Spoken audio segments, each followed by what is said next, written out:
Hey guys, it's Randy with Saturday Station Farm, and today I'm just going to take a couple minutes to show you what we've got set up for our chickens. Now, it's getting into December now. It's starting to get super cold. We're getting ice forming everywhere, and we have a super minimalized system for our chickens. So I'm going to show you that real quick, because we've had a few folks asking what we do for the winter. We don't do hardly anything. So honestly, our chickens pretty much free range wherever the heck they want to go.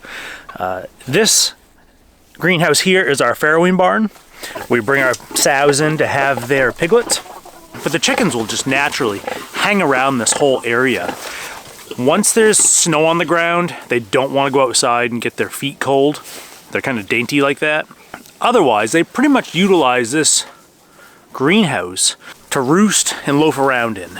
So they go up high, and they'll get up on top of all these boards, and they'll get up on top of all those cross members up there, and they'll roost right up on top of there. The 2x4 ledger going across the top, and they will roost on top of that, and they will jump down during the day and dig around, and especially when the sows are in here, they will never leave.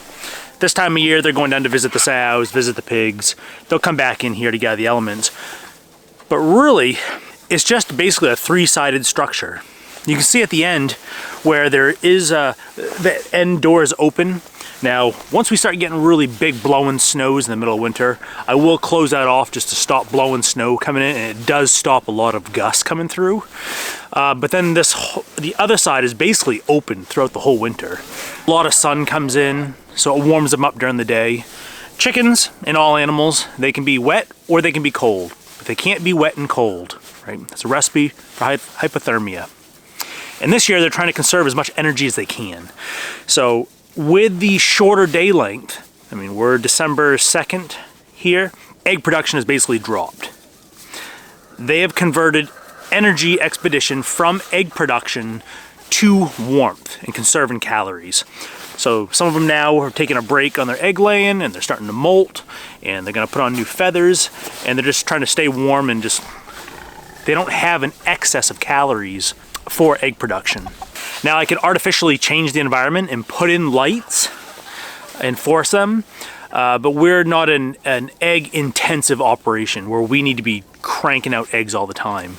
We have a small number of customers, and it's very much on a seasonal basis, and we allow the chickens to just flow through those natural cycles of rest and exertion. Probably from now until, let's see, December, February, March or so, as the days start to get a little bit longer, and here is going to get super toasty, the birds will start laying, and before you know it, come spring, we're going to have a ridiculous amount of eggs.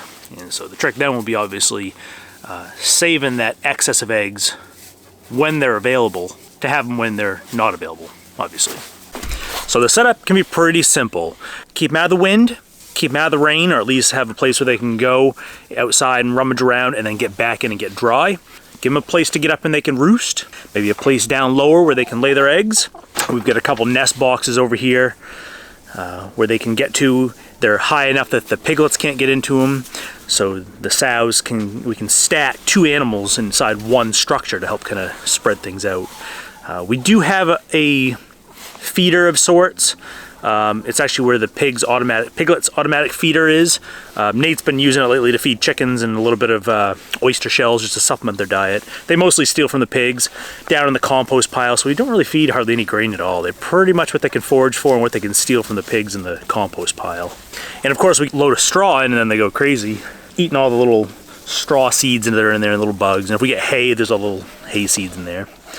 And that's it. Super simple. You don't need heat. If you are trying to have a much higher production, super consistent, you may look at lights, but you may find that the chickens that you have, they're only good for 2 or 3 years before production really starts dropping off. Chickens are pretty well predetermined how many eggs they're going to have over their lifespan. So they either have them consistently for a short lifespan, and they're just basically living as freeloaders, or you have the chickens a longer period of time, but there's undulations and there's peaks and valleys. Because it's not very intensive for us, I'd rather let them just take a break, and I don't have to mess with electricity and lights and what have you. They can just spend that time taking a rest, they can recuperate, and then kind of follow those natural cycles that they would in the wild. Birds in the woods, they lay their eggs in the spring, They hatch out a clutch, then they're molting, and they're going through calorie preservation and just survival. So there's not non-stop production. So that's it, really simple. There's a million different designs out there.